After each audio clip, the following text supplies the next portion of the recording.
ਸਤਿ ਸ਼੍ਰੀ ਅਕਾਲ। ਮੈਂ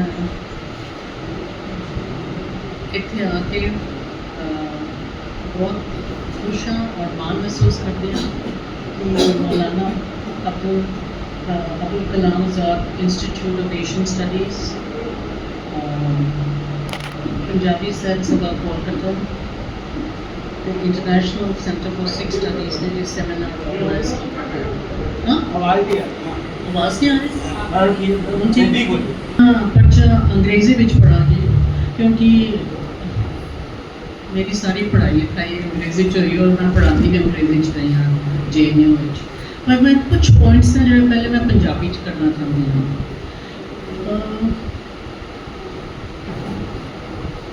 ਜਿਸ ਤਰ੍ਹਾਂ ਕਿ ਗੱਲ ਕੀਤੀ ਗਈ ਹੈ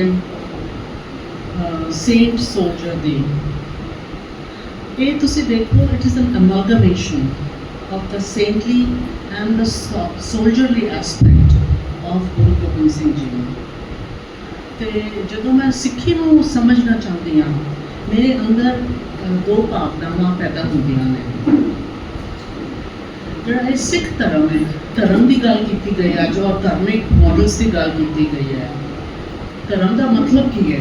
ਕਦੀ ਕਿਸੇ ਨੇ ਸੋਚਿਆ? ਧਰਮ ਦਾ ਮਤਲਬ ਹੁੰਦਾ ਵੇ, ਚਾਹੇ ਉਹ ਕੋਈ ਵੀ ਟ੍ਰੈਡੀਸ਼ਨ ਲੈ ਲਓ, ਚਾहे जैनिज्म, बुद्धिज्म, सिखिज्म, हिंदुइज्म। धर्म का मतलब होता है truth which holds you, which upholds you. That is the meaning of धर्म। And I think ये जिस तरह होशना आपने भी किया सी Indic tradition ਦੇ ਵਿੱਚ, this is something which is underlying all the religions। ਤੇ ਮੈਂ ਐਤੀ ਗੁਰੂ ਗੋਬਿੰਦ ਸਿੰਘ ਜੀ ਦੇ ਬਾਰੇ ਪਹਿਲੀ ਵਾਰੀ ਇੰਨੀ ਡਿਟੇਲ ਵਿੱਚ ਪੜ੍ਹਿਆ ਹੋਇਆ ਤੇ ਮੈਨੂੰ ਦੋ ਤਿੰਨ ਚੀਜ਼ਾਂ ਇੱਕਦਮ ਸਟ੍ਰਾਈਕ ਕੀਤੀਆਂ ਸੀ, ਜਿਹਦੇ ਬਾਰੇ ਮੈਂ ਮੈਂਸ਼ਨ ਕਰਾਂਗੀ ਬਿਫੋਰ ਮਾਈ ਪ੍ਰੈਜ਼ੈਂਟੇਸ਼ਨ। ਦਸਮ ਗ੍ਰੰਥ ਦੇ ਵਿੱਚ 405 ਚਰਿੱਤਰ ਪੇਸ਼ ਕੀਤੇ ਗਏ ਨੇ, ਪਰ ਮੈਨੂੰ ਲੱਗਿਆ ਹੈ ਕਿ ਉਹ ਅਸਲ ਦੇ ਬਾਰੇ ਹਰ ਇਨਸਾਨ ਆਵਾਜ਼ ਨਹੀਂ ਕਰ फोन जा रही है? हेलो, आ रही है आवाज़?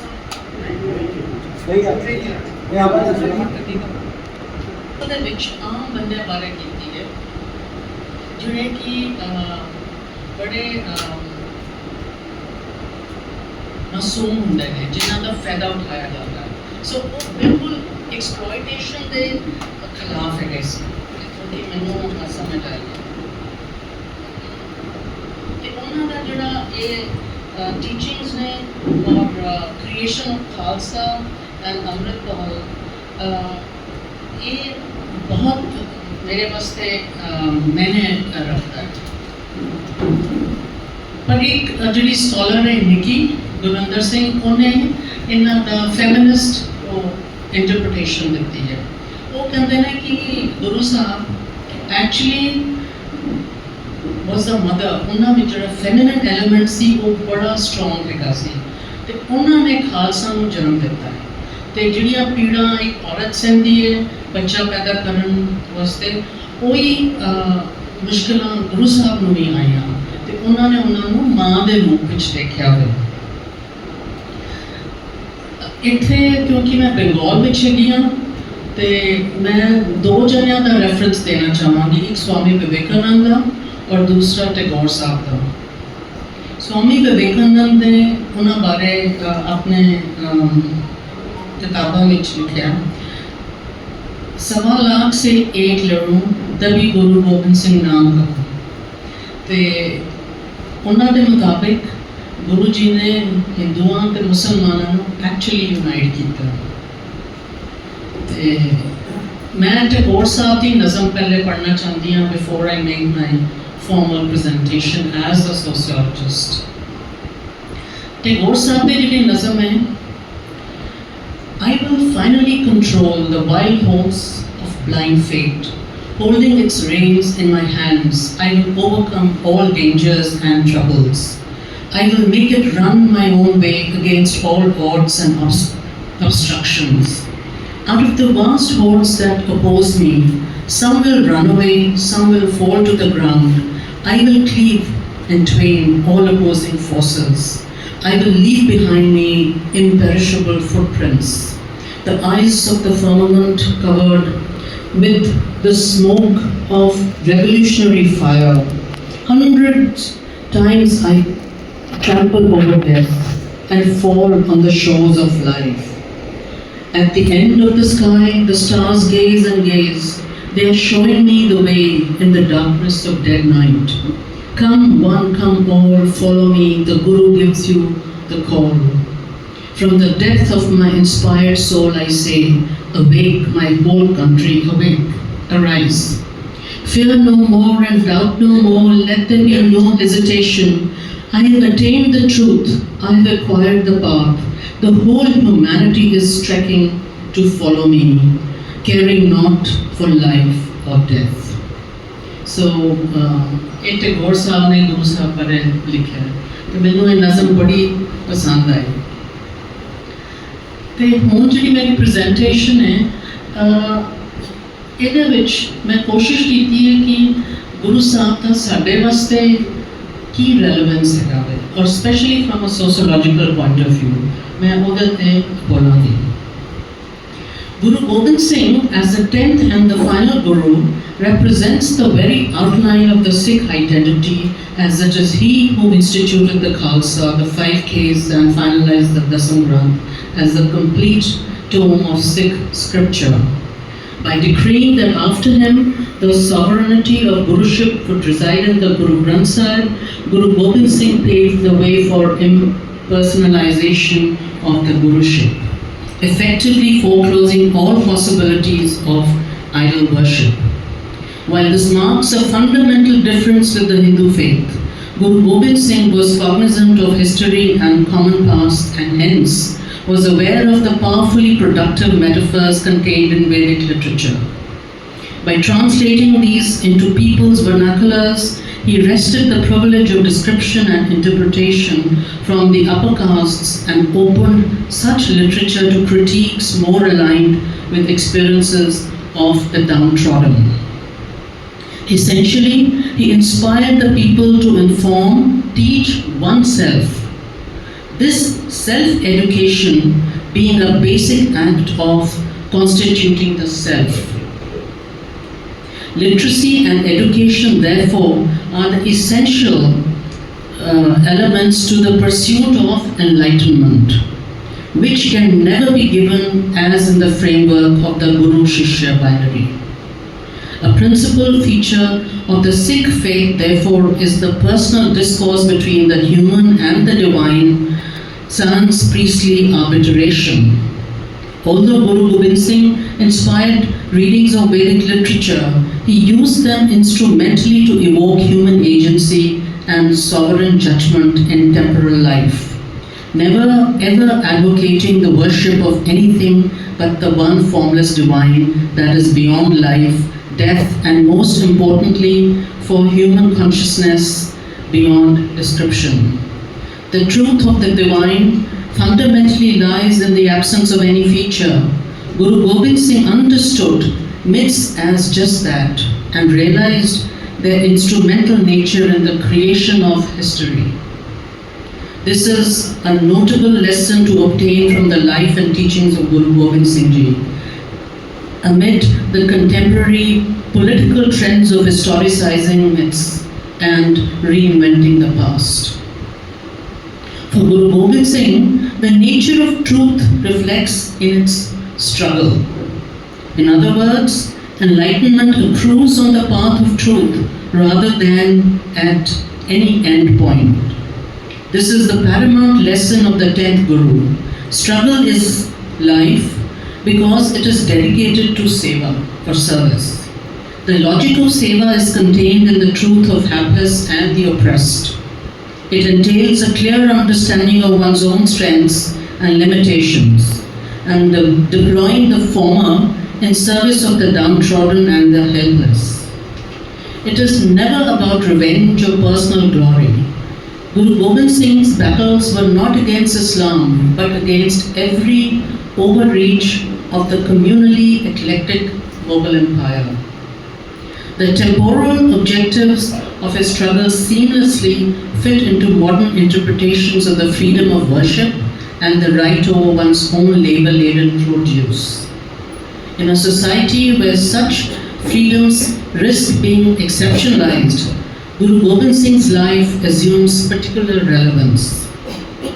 The principle of universal egalitarianism, as given by the 10th Guru, does not impose singularity of method.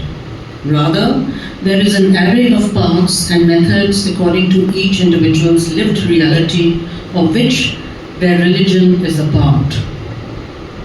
Oneness lies in respect for difference and in the personal struggle against one's own urge to impose. For modern sensibilities to comprehend this principle, it is required that religious plurality be understood as signifying a unity of purpose, specifically the struggle for life. In terms of method, this is an altogether different register than the ascetic template of Brahmanic dominant Hindu perceptions of enlightenment and search for truth. Guru Gobind Singh's method entails a thoroughly temporal context that eschews the gradual and deliberate slippage from life. In stark contrast to the more inert, stationary, seclusionist, sannyasin methods, the 10th Guru's teachings envision a heads-on approach to the struggles and impediments in life. The Nietzschean imagination of the Übermensch, overman or superman, is an apt framework to capture the essence of Guru Gobind Singh Ji in that, first, the struggle is entirely life-affirming, and second, it is never in pursuit of material fortunes, territory, or mortal glory, and always in service of the righteousness that comes from unwavering faith and service as the path of the true. It is this particular quality that makes the sword the ultimate resort. When all other means have failed, it is righteous to take up the sword. These words immediately highlight the quality of resilience to exhaust all possible methods before resorting to the ultimate use of force and righteous violence. And therein resides the truth of the struggle against one's own impulses. The struggle of the Übermensch is first and foremost against its own impulses to capitulate and abdicate. Hence, he is never one to deal with the first blow. It is never implied that such impulses will cease to exist, but quite on the contrary, that they will continue to pave the way of life, making it a journey of constant struggle. These qualities of self-control and righteous force are what qualify the epithet of the saint warrior. It is utterly important to appreciate the moral bordering juxtaposition of these qualities. It is invariably the former, self-control, that justifies the latter, force, as righteous. It is precisely the suffering that emerges in a resilient disposition that provides moral strength for the saint warrior, much like the Übermensch, to establish its own principles and meanings in defiance of existing norms and dictates. This is not at all a glorification, weaponization of pain, as in Christian narratives, but rather every instance of suffering forms a battle scar, signifying the will to struggle and, as such, the will to make life. The will to struggle is more important than the prospect or guarantee of victory. Similarly, it is not avoidance of, but engaging risks that represent the view of the Guru. Thus, the nature of the Khalsa is always in motion, as it dies fighting in the cause of Seva, only to arise out of its ruins like a phoenix. Every death, therefore, signifies the inevitable emergence of a successive iteration. Further, important pointers to self-care in contemporary times can be gleaned from the life and teachings of Guru Gobind Singh Ji. The life-affirming values of these lessons advocate care of one's own self, even if, in order to realize the goals of the Seva.